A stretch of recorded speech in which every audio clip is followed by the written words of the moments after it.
If your listeners tell you that they love your podcast, but you are 50 episodes in or more, and you still aren't sure where people are finding your show, which of your episodes are driving signups to your email list, or how to connect your podcast to revenue, we're about to fix all of the above. In this on-air podcast coaching session, I am helping Jill uncover why her podcast isn't converting and what to fix first. You're going to learn how to track exactly where your listeners are coming from, how to know which episodes are driving signups and which ones aren't, and the simple but often overlooked metrics that you need to pay attention to be able to attribute actual revenue back to your show. Welcome to Insider Secrets to a Top 100 podcast. I'm your host, Courtney Elmer. Let's make your business binge-worthy. Jill, welcome to the show. Before we get into all the good coaching stuff, I would love for you to just give us a quick snapshot of who you are, what you do, and what your podcast is about. Sure. I am Jill Mastriani, and my podcast is the Death Readiness Podcast. I practiced estate planning law for 12 years in Nashville, Tennessee. And when I relocated to Michigan, I wanted to try something different that I could do without a law license, but still use my legal education in a way that I could serve a more national audience. I love that. And I'm curious too, because when you reached out for guidance, you said specifically you would love some actionable steps to help reach a wider audience of your ideal listener. I know you're really clear on who that listener is. Can you kind of describe them for us, like just in a sentence or two? I would say, and this is something that could still develop because as the audience potentially grows, but in terms of the clients for the services that I advertise in the podcast, they are generally adult women, married, with kids, either young kids or teenagers, and they have parents that they're worried about, but they've met their tipping points in terms of what they can take on their own. They know that they're going to be responsible for taking care of their parents, and their parents are perhaps in denial, perhaps not wanting to communicate about end of life and estate planning. And so while that woman herself, I'm sure, needs estate planning, what's at the top of her list is getting her parents to someone who could, make that happen. Yes.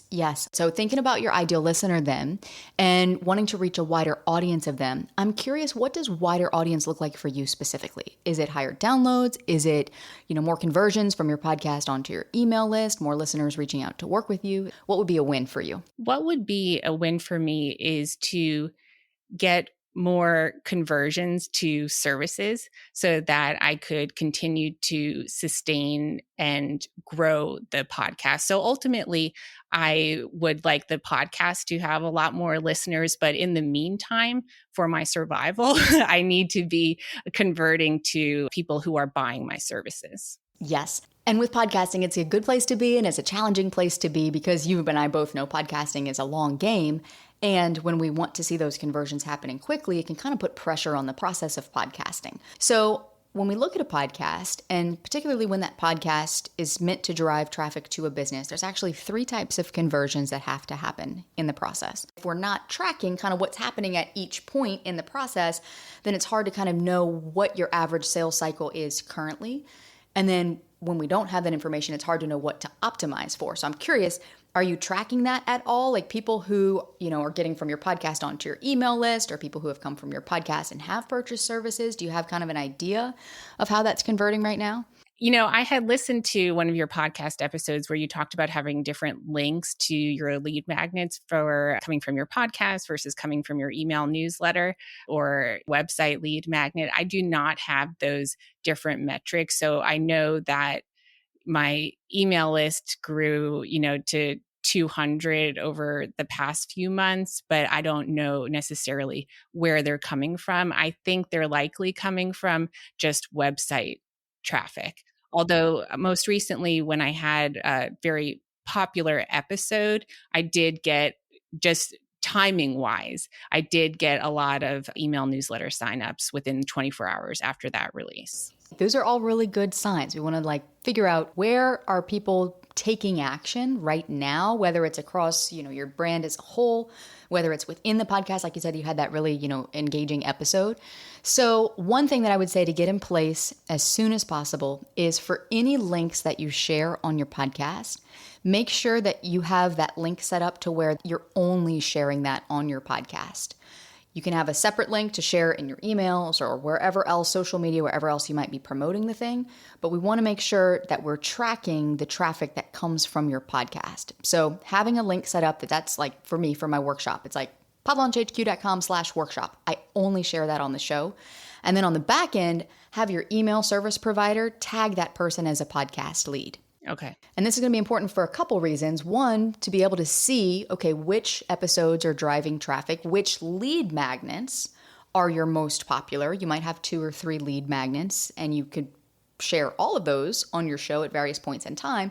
But over time, you'll be able to see which one of those tends to get the most conversions or has the highest conversions for you. But then also, once someone's in your system, so now they're on your email list, they're tagged as a podcast lead, and then you continue to nurture them. The idea is that at some point, we want them to become clients too, because some of them are ultimately going to need your services, and we want to help them, recognize that need, raise their hand and say, yes, okay, I want to take that next step. And when that happens, when you have a purchase and that person's tagged as a podcast lead, you see that they came at some point in time from the podcast, then you can attribute that revenue with confidence back to your podcast because your podcast played some role in the fact that here they are now wanting to take that next step to working with you. Now, when you're talking about having a podcast link, you're saying in the show notes. In the show notes, you can share it on air too. What I like to do a lot of times, you've probably heard me say this on the show, is like, and if you're interested, the link is in the show notes. Go click the link, get on the list, whatever, So I always point people to the show notes because that way, if the link ever changes with like ultimately the place where I'm taking them or where they're going, if that ever changes, then I can just swap out the link versus having like a bad link in a previous episode. I learned this the hard way, Jill, where some of my old episodes, like those links don't exist anymore. If you try to go to one of those links, it's going to be a 404 page. So I like pointing people to the show notes for that reason, because if ever the link needed to change, you could swap it out. The key thing though, is that you're only sharing that link on the podcast and nowhere else. So I guess from what I personally do is I'll never click on that link in the show notes because I hate looking at things on my phone because it seems so small. So I'll then type it into my computer. Is that then an unusual type of behavior? Most people would go to the show notes and click on it right in there. Most people probably would click on it. However, there is a little weird thing with Apple Podcasts that if you're looking or listening to a show on your computer, on a laptop, on a desktop, those links are actually not going to be hyperlinked. I hate that. Yes. It's so frustrating. They will hyperlink on a mobile device. So what you could do is you could just share the link, like again, in my example, podlaunchhq.com/workshop, that could actually be the text. So that way, like for someone like you who likes to type it in, you're still getting to that link. For those that are listening on a laptop, they could just see it, right? Kind of copy and then paste that into their browser. And then for those on a mobile, obviously be hyperlinking that. The other thing, though, that I would say, Jill, on the back end of that, who do you host your email list with? Flowdesk. Okay, look and see if they have an option. I know for our email provider, we have an option when we have that opt-in form, and there's like a little drop down, and it says, how did you hear about us? And we have a lot of different options. And so one of those could be podcast, and that has also been really, really helpful to get a more complete picture of people who maybe they found that link some way, somehow, even though you're only sharing it on the podcast, but they come through and they click that the podcast is like a referral source, essentially. And then what I would say is over time, just to keep a finger on the pulse of as leads are coming in from your podcast, and where we'll focus next is kind of how can we drive traffic from your podcast to take those actions, to get on your list. When someone becomes a client, and when that day comes and you can attribute them back to your podcast, then we'll want to look at the length of time that took. And so that way we can kind of start to average out the length of the sales cycle from the moment that they did say on the podcast, okay, yes, I want more information from you, and they got on your email list. How long did that take for them to eventually make a purchase? And obviously not 100% of people are going to make a purchase, and that's okay. But that way it can start to give us insight into how long your sales cycle is. And on the back end, and this kind of gets more into business strategy, but what can we do to shorten that sales cycle to get people to where, they're taking that action sooner, or that it's not taking so long? The other thing, though, that we'll want to look at is now how can we drive more conversions from the podcast? And that's a little bit of a different question than how can we get more downloads to the podcast. So which one do you want to dig into first? Let's do getting more downloads to the podcast. Okay. So 2 things that are important here. The first thing is more downloads don't automatically equal more conversions, but if you're tracking, then you'll be able to see which lead magnets are performing well. But when it comes to getting traffic to the podcast, I actually have a question for you that I want to start with. What are you doing right now to market the show and to get it in front of new people? So the traditional social media right now, I'm only on LinkedIn and Facebook, added Instagram sort of begrudgingly yesterday, but I'm not optimizing each, specific to that platform. I'm posting the same thing on each platform. Okay. And then I have the email newsletter, and I also have yard signs, throughout various neighborhoods where I know people are listening, and just one-to-one connecting with colleagues, connecting with people in various organizations, women's groups, things like that. Okay. So tell me a little bit more about those yard signs, just because I'm curious about that. How do you have that set up? Well, I just created them in Canva. So it just is a yard sign that kind of looks like my cover art, except it doesn't have me in it. It's got sort of a graphic of it. And it just says the Death Readiness Podcast, not your dad's estate planning podcast. And then it has my website, deathreadiness.com. From the people who have them on their lawns, I know that they've generated conversations. People who are running by will, snap a picture for later. So I think it does create some very minimal sort of organic growth, but it's one of those things where, like, I also put flyers in coffee shops locally because why not? It doesn't take me any time. And what I think about those things is, even though maybe not a ton of people are going to see the yard sign or the flyer, they're always there. They're not like the social media post that's disappearing. So it's kind of my old school way of reaching people. Well, I love creative ideas like this. That's why I wanted for you to unpack that for me, because sometimes depending on the type of podcast, and I will say 9 out of 10 times, we can find a way to reach people, and to your point, almost like the old school way.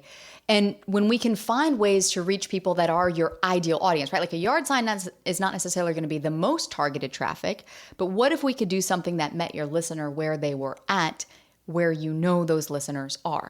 So what I'm thinking here, my brain's going in a couple different directions when it comes to what we could do to help you get really targeted with your marketing efforts for the podcast.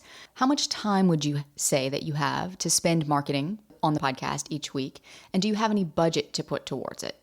So right now, and I guess I'm just being a very real small business owner, I have very part-time help from my sister-in-law who lives 2 miles away and my cousin who lives thousands of miles away.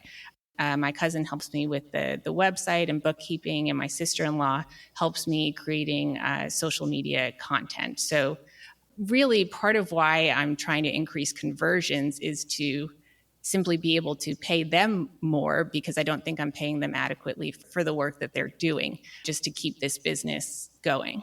Yes, so you are in the early stages and you're 100% bootstrapping. I know so many people listening right now, Jill, relate to this. I relate to this. And, it's one of those things. I remember in the very, very early days of my business, like there was no budget. I was the only person doing literally all the things, right? And so the fact that you even have a couple people helping you is great. So considering that, we probably don't have any budget to put towards the podcast, which is okay. And that time, I'm imagining, is limited. Like, would you say, do you have an hour a week to put toward marketing your show, if that?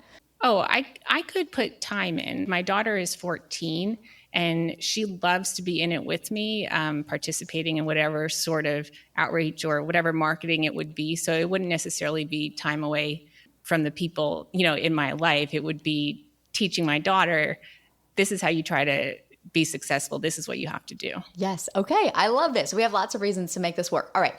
So what I would say when it comes to marketing, first, when we build a marketing plan for a podcast, I do it in 90-day cycles, because any marketing strategy that you go out there and test is going to take some time to even see if it's working. So this is what happens. A lot of people will start doing something, let's say it's posting on social media, and like a month in, they're like, okay, this is not working. It's exhausting. I'm just going to stop doing it. And then they start doing something else. And then they're not seeing a result from that. And then they stop doing it. And then they start doing it. And ultimately, nothing has had enough time to work. And so any marketing strategy, I always say give at least 90 days. And then we want to be tracking certain metrics within that. And, I will say that for driving traffic to a podcast, social media, it won't be your highest leveraged marketing strategy or tactic. Yes, you had a great episode that I listened to 3 times. And so I've been So trying you know my stance on social media. Yes, Okay. I think it's great.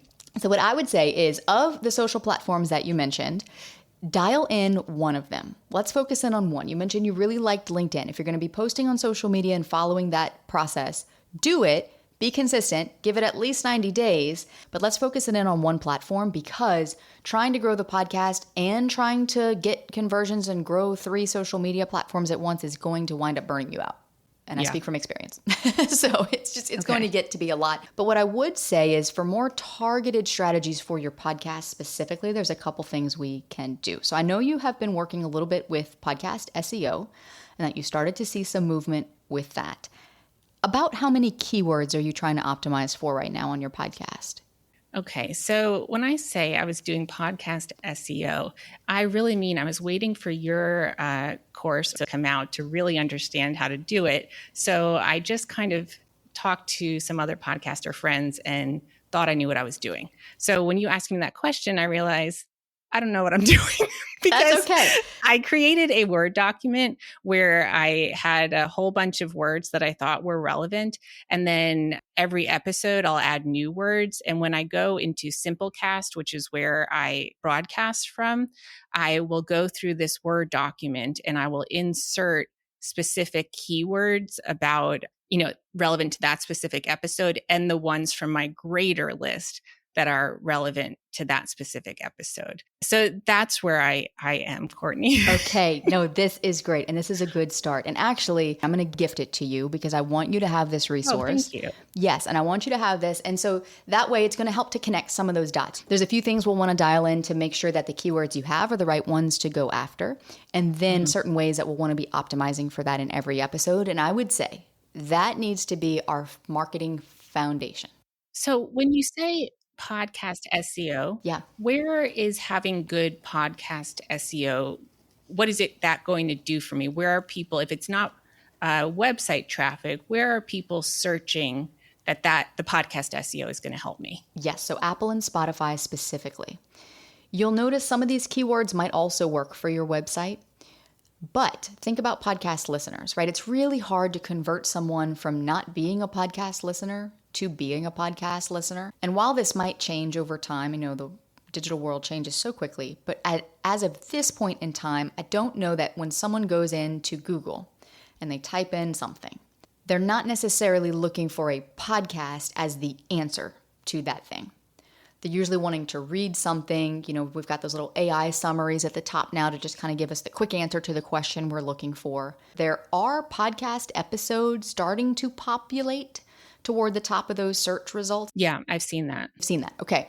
So we may be moving in that direction where eventually you're going to go to Google, or you're going to go wherever you go to search something, and then you will expect a podcast episode to pop up, which will be great for us as podcast hosts. Broadly speaking, we're not quite there yet. So what I want to optimize for is for the people who are already listening and looking for podcasts. Because if you've already got a podcast listener, now they're looking for a show like yours. And let's say maybe they're typing in estate planning podcast or something into the search bar. We want your show to be popping up, because that's a podcast listener, because they're in Apple or they're in Spotify, they're looking for a podcast, and it's high listener intent. Like they are searching for the exact thing that your podcast is about. So we want to make sure that your podcast is appearing in those search results, because that's going to be one way that new listeners will find you. So I have been really successful on the estate planning for women search in Apple Podcasts, just because I decided to try it out. And I'm actually at the top of that search, but I struggle with just the regular estate planning. And I would say I'm generally falling between 1 and 10 on those. And you certainly don't want to be sort of below the fold on your phone. But what I do see in there are some estate planning podcasts that maybe had a few episodes back in 2021. And I wonder, how are they still coming up ahead of me? Yeah, this is a question that I get quite a bit. It could have to do with the volume of content, the volume of the amount of times that keyword was used, if they have a back catalog of 400 episodes, right? And they say they use that keyword in every episode and your podcast has 50 episodes, well, there's like a volume differential there. That could be one thing. There could be a number of factors there. But what I would say though is to focus less on that and focus more on increasing the volume of that given keyword in your podcast messaging, all the written messaging. And know that listeners are going to be more likely to click on an active show than an inactive one. I know I would click on an active show versus one that I was like, oh, well, this must be old because it stopped publishing in 2021. Okay. And most listeners are going to have that intent too. Okay. So I would say let's get the conversion mechanisms in place so we can be tracking any conversions that are coming through, even if they're small, but getting that in place first. Then dialing in the SEO as the marketing foundation. Then from there are a lot of directions we could go with organic marketing. And the mistake that I see a lot of people make is trying to do too many things at once. Right. So what I would love to recommend to you is some of the things that will be the most leveraged, meaning when I say leverage, I mean targeted. And so, for example, let's say you had a wine podcast and you were looking to get in front of people who wanted to find out more about wine because they didn't know what bottle to buy. Where would they be most likely to need that information? Probably standing in line at the supermarket, or standing in line at their local wine store. So wouldn't it be cool if that podcast host went to their local wine shop owner and said, hey, I can help you sell more wine. Simply because if we were to put a little sign with my podcast and a QR code that they can scan and listen to a 30-second clip of whether they should buy this bottle of Bordeaux, it's going to help you sell more wine, and then it points them to your podcast, right? So getting creative like that, I am all for. We can look at ways to do that. One of the easiest ways that I have found, and this is one of the biggest things that I've done to grow my own show, is figuring out partnerships that we can do. Borrowing other people's audiences tends to be a low-hanging fruit. And so this can manifest a number of different ways. But I would say, since you're trying to grow your email list as well as the podcast, are there other people that you know that work in the field that you do that would have the same audience as you but not be necessarily a direct competitor to you, who maybe has an email list that they email every week? And could you become a regular fixture in that newsletter, where maybe you're providing them with an episode for them to put in their newsletter? I mean, writers love to have content written for them or handed to them sometimes, right? Because if you're writing an episode or a newsletter every week, it gets a little tiring sometimes. So to say what if I could help fill a content gap for you? Okay. And let's put, I could have a regular episode, that we come up with a specific topic and we put that in your newsletter. And you can do that with a few people. Next thing you know, you've got all those audiences, you're borrowing the audience, but you're also borrowing the trust that that person has built in that audience. They are vouching for you, kind of that third-party validation of hey, Jill's amazing. She talks about this stuff and this is going to help you, right? That gets more of the right eyes on your podcast. And that's what I look for whenever it comes to building a marketing strategy. Because like I said, there's a lot that we could do, but I'm really focused first on getting the right eyes on your show because those are going to convert the best. And then as we start to see those download numbers growing month over month, then we'll also want to keep an eye on the back end conversions. How is that new traffic? Are they sticking around? Does the retention stay the same? Are they converting onto the email list, which is ultimately the action we want to see? Right. Okay. All right. Great. Yeah. Thank you, Courtney. You're welcome. The last one particularly stands out to me. So I'm glad you mentioned it because I have I've listened to your episodes about guesting. And one of my concerns there was you don't know how many people are listening to a podcast necessarily. And it is a whole lot of work. And the other sort of podcasts in my niche, they tend to be super boring.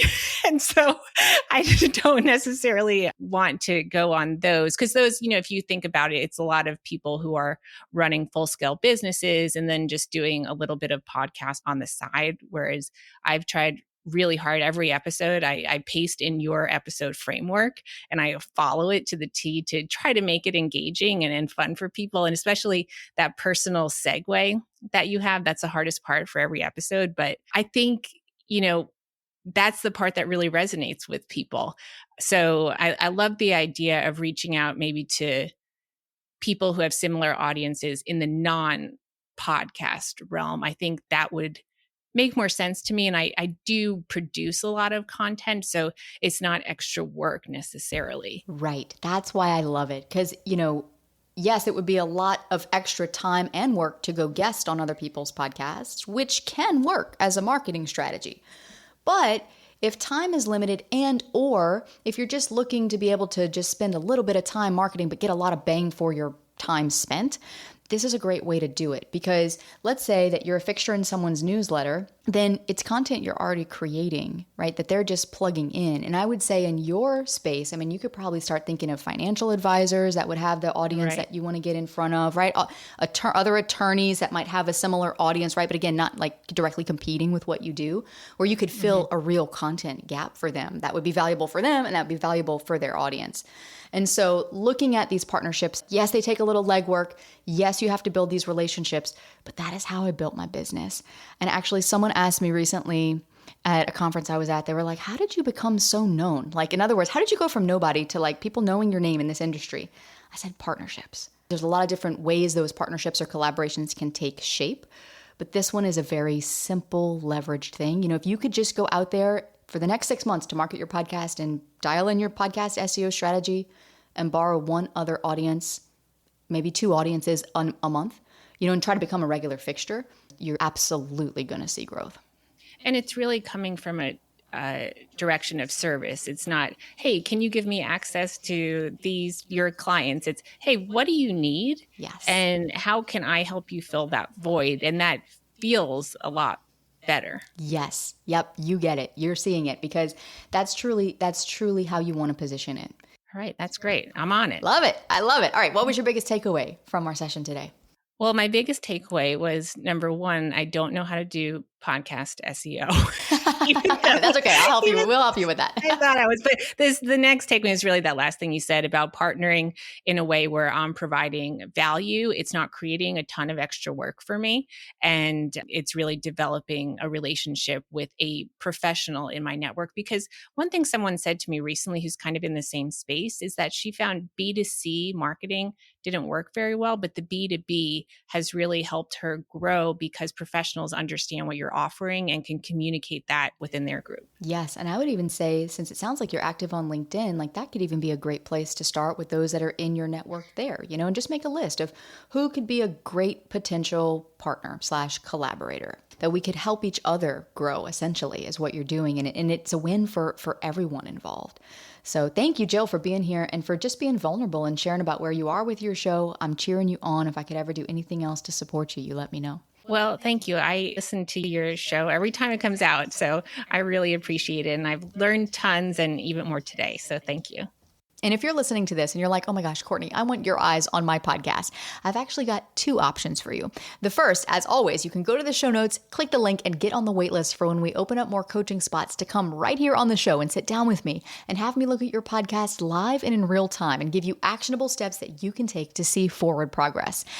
Or if you didn't want to wait, you can go and take the brand new podcast health score assessment that I made for you, which is backed by 36,000 hours and 12 years of collective study into what separates top podcasts from the ones that go unnoticed. And what this assessment does is it actually measures your show against the 5 core drivers of podcast growth. There is nothing else that exists like this in the industry right now. And it is almost as if I sat down and audited your podcast for you, because this is literally built on the same rubric that I use when I sit down to audit a show. And best of all, it's going to give you a custom audit report at the end of answering just a few questions about your podcast and kind of where you are in your podcasting journey, and give you a prioritized list of clear next steps on what you need to do first and next and later to optimize your show for growth. Oh, and did I mention? It is free. Go to the show notes, click the link. It'll take you right there, and you can get right into the assessment and get that custom report for your show. Because if you have recorded a library of episodes and maybe even gotten a few rave reviews and you're doing all the work, but you're still scratching your head because you're like, oh my gosh, I feel like my podcast should be growing more by now, you're not crazy. And you're definitely not alone. And in the next episode, I've got a fellow podcast host and PodLaunch graduate joining me to break down why podcast growth can feel out of reach at times, even for the smartest of hosts, and why it's often not about consistency or your content or the amount of effort that you're putting in, but about how your show is positioned right now against the competition, which is why listeners are not seeing it as the obvious right choice. And we're going to change that. So if you've ever wondered, gosh, what am I missing when it comes to growing your podcast, then come with me to the next episode so we can make your business binge-worthy.